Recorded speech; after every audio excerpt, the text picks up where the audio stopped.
So a bit about a few common mistakes that kind of came up throughout the application process, like no show reel. Like ultimately, no show reel, we can't hear what you're capable of. And like a show reel is really important because that's the only way that we can understand your ear for audio, what your experience level is so far, your attention to detail, what your interests are, what kind of style of sound design or music that you might have, that sort of thing. And so without a show reel, like we can't accept an application. So unfortunately, it does get discarded. Broken links, that is surprisingly common, like people that kind of have submitted a link that doesn't go anywhere, or it's a dead link, it's a dead end. But even though we had a lot of applications to go through, and there were quite a few that had broken links, we did actually take the time to reach out to those people individually to give them a chance to resubmit that link so that we could review it properly, and most of them did. So yeah, had they not replied, again, that application would have unfortunately been discarded.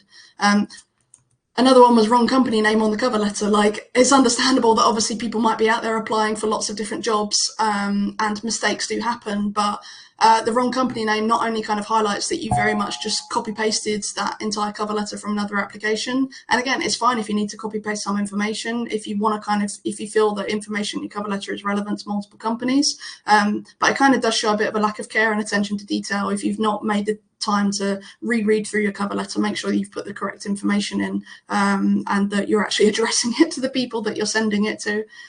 And no mention of why they were applying. You know, we had some applications that if you looked at it, you wouldn't really know that it was an application for an audio internship. It was very vague.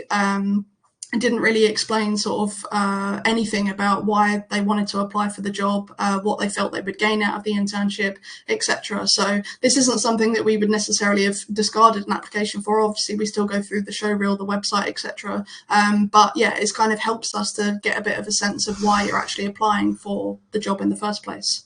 But things that stood out at the application stages: a strong show reel, like well mixed, good sound design, attention to detail, stuff that's context appropriate, but also a unique show reel as well, purely because it didn't necessarily matter if it was the strongest in terms of its sound design, but if there was a unique choice of clips, or like unique stylistic choices, or interesting genres, or a style of sound design that we hadn't really seen, that still stood out. Even if it wasn't the strongest sound design, like having something that was a little bit more unique, which still stood out to us amongst the rest.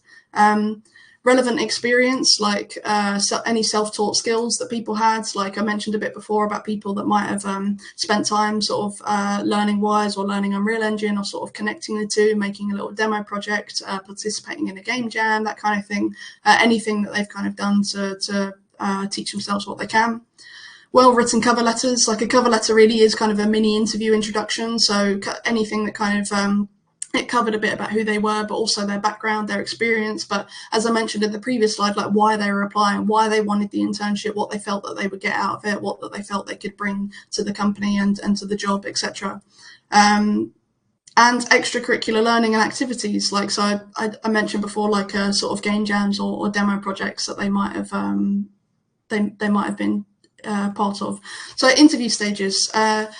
Communication with the team, obviously, like being able to get on with the team from the get-go, you know, that's always a strong indicator that someone will be a good fit culturally. If we already kind of get on well and can hold a conversation well, and they kind of seem sort of relaxed enough, comfortable enough, and they feel like they get on with all of us as people.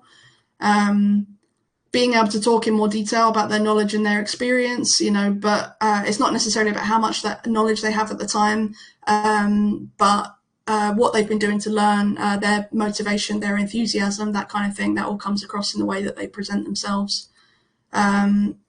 Good answers on why they want the internship, but also what their future ambitions and goals are. Like, what do they want to learn while they're with us?